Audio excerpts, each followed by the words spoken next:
ಕರ್ಮದ ರಾಶಿ, ಕಂಬದ ಪಾಸಿ, ಬದುಕಿಗೆ ಹೇಸಿ, ದೀಕ್ಷೆಯೇ ವಾಸಿ. ಕರ್ಮದ ರಾಶಿ ಅಂದರೆ ಪ್ರತಿಯೊಂದು ಸಂಸಾರಿ ಜೀವದಲ್ಲಿ ಕಣ್ಣಿಗೆ ಕಾಣುವ ಈ ಔದಾರಿಕ ಶರೀರ ಅಥವಾ ದೇವನ ಆರೈಕೆಗಳ ವೈಯಕ್ತಿಕ ಶರೀರಕ್ಕಿಂತ ಅನಂತ ಪಟ್ಟು ಹೆಚ್ಚು ಪರಮಾಣುಗಳ ಸಂಗ್ರಹವಿರುವ ಕಾರ್ಮಾಣು ಶರೀರ.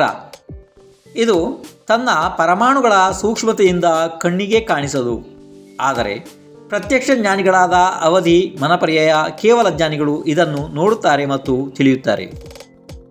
ಈ ಶರೀರದ ಪರಮಾಣುಗಳ ಉದಯದಲ್ಲಿ ಜೀವನಿಗೆ ನರಕ, ತಿರ್ಯಂಚ ಆದಿ ಅನಂತ ದುಃಖ ಮತ್ತು ಕುತ್ತಿಗೆ ಬಿಗಿದು ಕಂಬಕ್ಕೆ ನೇತು ಹಾಕಿ ಪಾಸಿಗೂ ಕೂಡ ಹಾಕಲಾಗುತ್ತದೆ.